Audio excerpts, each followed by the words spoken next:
पश्चिम बंगाल, नवाब सिराजुद्दौला का सुनहरा बंगाल, रविंद्रनाथ टैगोर की कविताओं से बना बंगाल, नेताजी की क्रांति का बंगाल। यहाँ कुछ लोगों के नाम वोटर लिस्ट में हैं और कुछ के नहीं। कुछ लोगों की आइडेंटिटी है पर कुछ लोगों की नहीं। कुछ लोग पहली तारीख के इंतजार में ही रहते हैं, अपनी तनख्वाह के लिए बेकरार। और कुछ लोग हैं जो किसी अनजान लक्ष्य को पाना चाहते हैं, मगर फिर भी बंगालियों को अपने आप पर गर्व है। वो साधारण से असाधारण बने हैं, इस बात का गर्व है। इसी गर्व और आत्मविश्वास के चलते हमारे मुख्यमंत्री बनाना चाहते हैं। मेरा सुनहरा बंगाल। बंगाल में एक साधारण आदमी को बिना किसी भेदभाव के सब कुछ दिया जाएगा। एक नया इतिहास लिखा जाएगा। एक कला से बने शहर का जन्म होगा। ये ऐसी भूमि होगी जहां हजारों लोगों को रोजगार जरूर मिलेगा। मैं वो बंगाल बनाना चाहता हूं जिसमें किसी चीज की कमी ना हो, जहां किसी को कोई शिकायत ना हो, जहां देश का हर एक आम आदमी अपना सर उठाकर शान से कह सके कि मैंने बंगाल करीब से देखा है और इसीलिए मैं दुनिया में कहीं और नहीं जाना चाहता।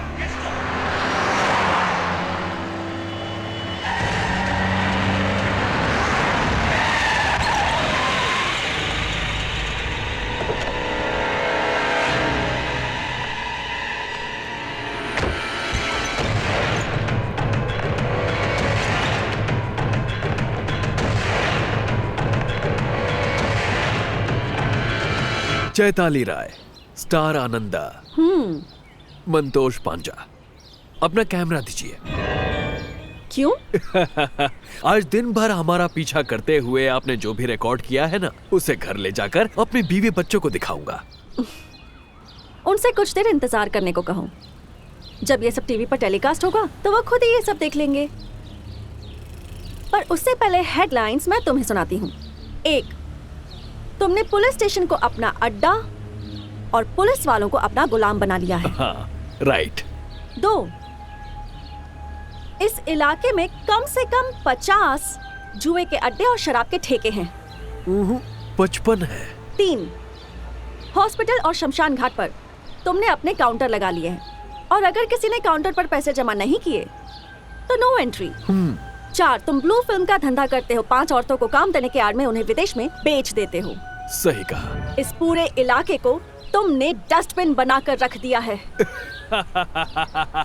और आप यहाँ पर कॉरपोरेशन की तरफ से इस इलाके की साफ सफाई करने आई है। गैर कानूनी धंधे नहीं होंगे तो अपनी बीवियों को क्या खिलाऊंगा, अपने 5 बच्चों को कैसे पालूंगा? ये मैं 10 साल से कर रहा हूँ, अगले 20 साल भी करूंगा और कोई मेरा बाल भी बांका नहीं कर पाएगा। कोई भी नहीं, क्योंकि मैं जो करता हूँ वो मैं हमेशा करता रहूंगा। एक इंसान है, होम मिनिस्टर। यहाँ आने से पहले मैंने तुम्हारा नाम उनकी लिस्ट में लिखवा दिया था और वो भी सबसे ऊपर। देखो, सोचो, फिर आगे बढ़ो। मैंने देखा भी और सोच भी लिया, आगे भी बढ़ूंगा और तुम्हें किडनैप करके तुम्हें और कैमरे को दोनों को गंगा में फेंक दूंगा। किसी को पता नहीं चलेगा।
पाटा केस्टो की लिस्ट में एक बार नाम आ जाए वो 8 मिनट के अंदर ही उसे सबक सिखाने पहुंच जाता है और 2 मिनट में उस पर स्टैंप लग जाता है, फाटक कैस्टो का स्टैंप। यहाँ आने से पहले अगर अपने लोगों से मेरे बारे में पूछा होता और मेरे बारे में पता लगाया होता तो तुम्हारी किताब में मेरा नाम नहीं आता और तुम्हें यहाँ आने की तकलीफ नहीं उठानी पड़ती। मेरे ऑफिस के अफसर मेरी रग रग से वाकिफ हैं और इसीलिए उन्होंने तुम्हारा बायोडेटा नहीं बताया। वो अच्छे से जानते हैं कि मेरे स्टैंप के 2 चेहरे हैं, एक बार मार खाई तो छाप इस तरफ भी और उस तरफ भी पड़ती है। चल लाइन में लग जा, स्टैंप मार देता हूं 1 by 1। चैताली, इसके खिलाफ कितने केस दर्ज हुए हैं? 5 केस हैं। तुम गिनते जाना और मैं स्टैम्प मारता जाऊंगा।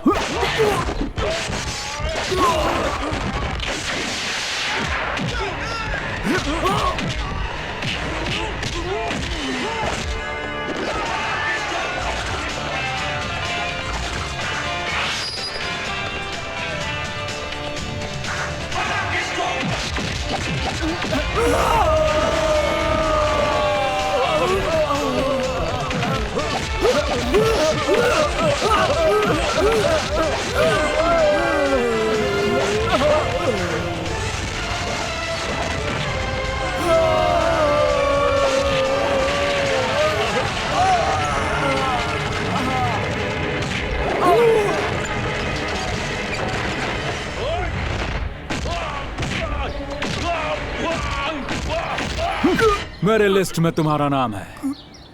जो गन तुमने यहां फैलाई है उसे अपने हाथों से साफ करोगे। अगर मुझे यहां गंदगी का एक निशान भी दिखा तो भून दूंगा। लाश शमशान में मिलेगी।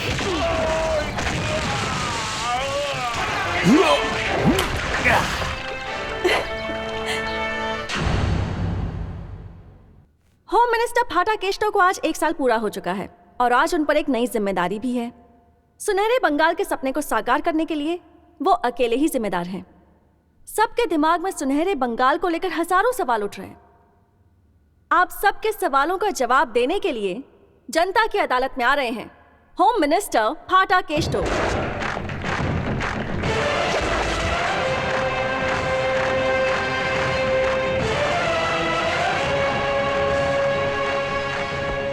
मिस्टर होम मिनिस्टर, आज इस मंच पर आपकी परीक्षा होगी और ये जनता आपकी परीक्षा लेगी। ये सवाल करेंगे और आप जवाब देंगे।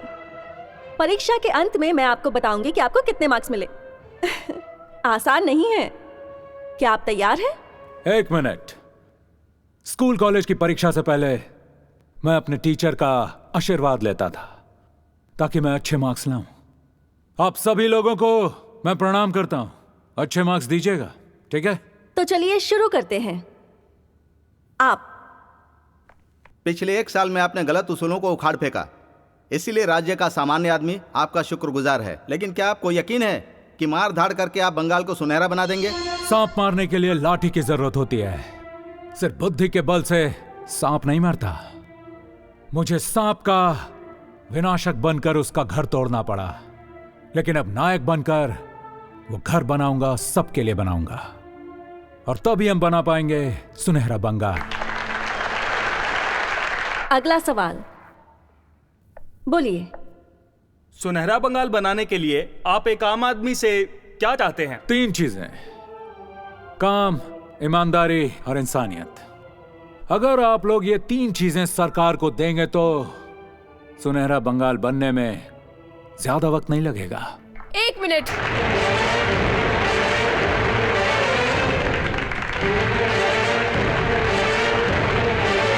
क्या आपको सच में ऐसा लगता है कि इंसान में ये तीनों चीजें हो सकती हैं? हाँ, लगता है, और इसी विश्वास के साथ कह रहा हूं। इन 5 सालों के बाद आप सबको किसी फाटाकेस्टो की कोई जरूरत नहीं होगी। फाटाकेस्टो हर इंसान के अंदर मौजूद होगा। सुनहरे बंगाल के वही कारीगर होंगे। अगर यही बात है तो मेरे पिताजी क्यों हॉस्पिटल के बाहर ही मर गए? बताइए मिस्टर होम मिनिस्टर। एक्सीडेंट होने के बाद भी मेरे पिताजी वही रास्ते पर पड़े रहे और कोई भी वहाँ पर मदद करने के लिए नहीं रुका। एक मिनट रुकिए प्लीज।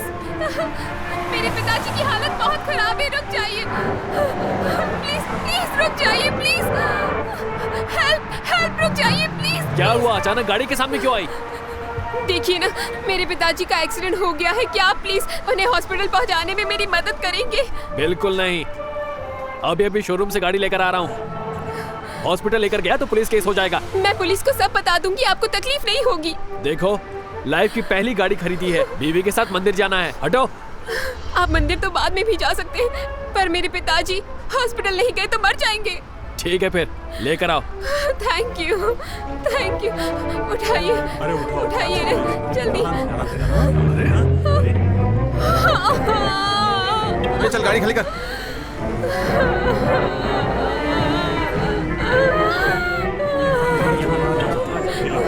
आराम से। आराम से। ए, तू यहीं रहना, मैं इनको अस्पताल छोड़कर आता हूँ। चलिए। पापा, डॉक्टर। ये तो एक्सीडेंट का केस है। पुलिस को खबर किया आपने? नहीं। तो फिर हम इनका इलाज नहीं कर सकते। आप इनका इलाज शुरू कीजिए, मैं जाकर रिपोर्ट लिखवाती हूँ। और इस बीच अगर इन्हें कुछ हो गया तो जिम्मेदारी कौन लेगा? हाँ, जाइए, जाकर रिपोर्ट लिखवाइए, FIR नंबर लेकर आइए, तभी इलाज होगा। देखो, इन सब मामलों में पुलिस के पास गई तो दिक्कत हो जाएगी और नहीं गई तो भी दिक्कत होगी। 500 रुपया इनको पकड़ाओ, सब ठीक हो जाएगा। पैसे क्यों? अरे अपनी डॉक्टरी डिग्री का खर्चा तुमसे ही तो वसूल करेंगे। क्या यही है हॉस्पिटल का उसूल? अगर पैसे दिए तो ही पेशेंट का ट्रीटमेंट होगा, नहीं दिए तो डॉक्टर देखेंगे नहीं। समझाने की जरूरत नहीं है, जो कहना था कह दिया है मैंने। FIR नंबर लाओगी तो ट्रीटमेंट होगा, नहीं तो नहीं होगा। एक्सीडेंट कहाँ पर हुआ था? GT road. वो इलाका मेरे अंडर नहीं आता। आप शिवपुर स्टेशन में रिपोर्ट लिखवाइए। ऐसे कैसे बोल दिया कि ये हमारे स्टेशन की रिपोर्ट है? ये उन्हीं के स्टेशन की रिपोर्ट है। रुकिए जरा। क्या मजाक लगा रखा है? डॉक्टर ने पुलिस स्टेशन भेजा और आप यहाँ से वहाँ घुमा रहे हैं। मेरे पापा वहाँ मौत से लड़ रहे हैं और आप एक पुलिस स्टेशन से दूसरे स्टेशन दौड़ा रहे हैं। शर्म नहीं आती आपको? 1000 रुपए लगेंगे। FIR नहीं की तो डॉक्टर उनका इलाज नहीं करेंगे, और अगर पैसे नहीं दिए तो FIR नहीं लिखी जाएगी। अब खुद ही सोच लीजिए क्या करना है।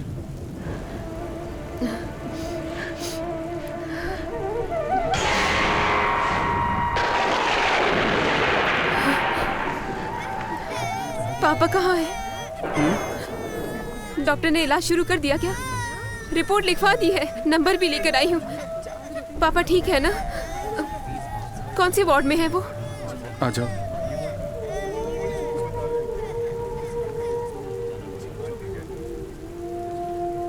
वो रहे आपके पिताजी। पापा, पापा, पापा,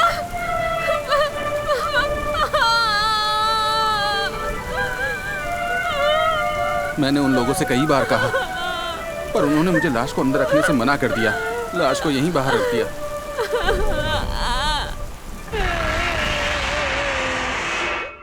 मैं शमशान से सीधा यहाँ आपसे मिलने आई हूँ सर।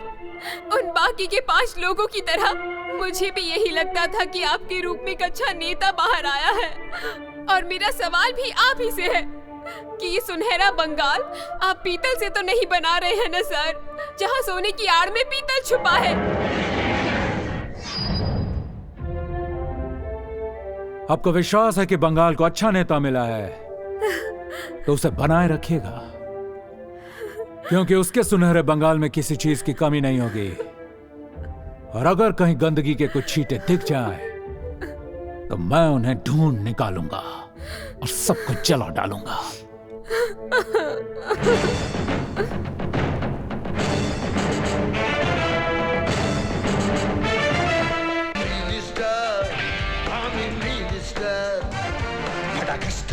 ফাটাকেষ্ট আমি মন্ত্রী ফাটাকেষ্ট ফাটাফাটি আমাদের ফাটাকেষ্ট